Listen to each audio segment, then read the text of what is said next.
Paano tanggalin ng taba sa baba, taba sa braso, bilbil, batok, sa dibdib, sa balakang, at kung saan-saan pang parte ng katawan. Pero may gusto muna akong ituro sa'yo. Yung taba mo sa baba, or yung taba mo sa braso, hindi mo siya matatarget. Yes, tama ka nang narinig. Sa buong katawan mo, hindi mo matatarget kung anong fats ang matutunaw mo. Hindi ka makakapili. So, tatandaan nyo, ang adipose tissue natin na nakalagay sa buong katawan natin, hindi mo may squeeze yung certain part ng body part mo kapag tinraining mo yung parting yun. So, example, gusto mo mawala yung taba mo sa braso. And then, may nagturo sa'yo na mag-bicep curl ka daw.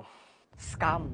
Ang nasa mindset kasi ng tao, kapag nag-bicep curl sila, nai-squeeze yung taba, natutunaw. Ganon yung common misconception. Pero hindi po yung ganon. Pag nag-exercise ka at kulang ang kinakain mo, di, ayun na, pagpalagay na, naka-calorie deficit ka. So, saan ba kukuha ng energy yung katawan mo dahil kulang yung pinapasok mo? Fats, di ba? Ngayon, pag gumawa ka ng isang exercise, may calorie expenditure na mangyayari. Nagbawas ka ng calorie sa katawan. Bakit? Dahil nagpagod ka. Nag-exercise ka. At pag tinuloy mo yun ng tinuloy, araw-araw, paulit-ulit, calorie deficit, then exercise, sunod-sunod, araw-araw, ang katawan mo, no choice na yan, kundi galawin ang fats mo. Galawin na yung fats mo sa katawan. Bakit? Dahil ang fats natin sa katawan is energy natin yan. Reserba yan. Reserve energy natin yan. Ganon tayo ginawa ng Diyos. Nilagyan niya tayo ng pang-reserba. Dahil in case na maggutom ka, or magpakagutom ka, hindi ka basta-basta matotodas, kasi marami kang reserbang fats. Yun ang purpose nun. Ngayon, ganito. Kada gumagawa ka ng exercise at ng calorie deficit, ang fats mo sa katawan is buong katawan na babawasan.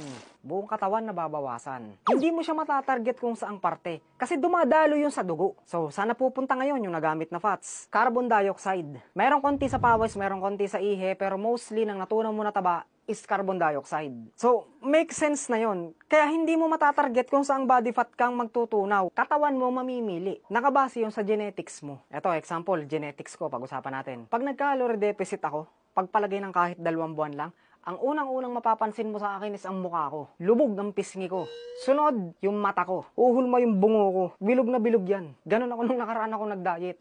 Yung pisngi ko ang unang kitang-kita talaga. Merong taong hindi ganon. Merong taong hindi ganon. So, yun lang yung genetics ko. And then, nung tinuloy-tuloy ko pa yung calorie deficit ko at yung pag-exercise ko, napapansin ko yung tiyan ko, yung upper, lumalabas yung abs ko dito sa parting taas. Yan, nakukumpleto na siya. Pero, yung ibaba is ang kapal. Ang kapal pa. Talagang nauuna yung nasa ibabaw, yung nasa ilalim, is talagang kitang-kita mo na lumalawlaw siya. Makapal pa siya. So, ano bang ginawa ko dun?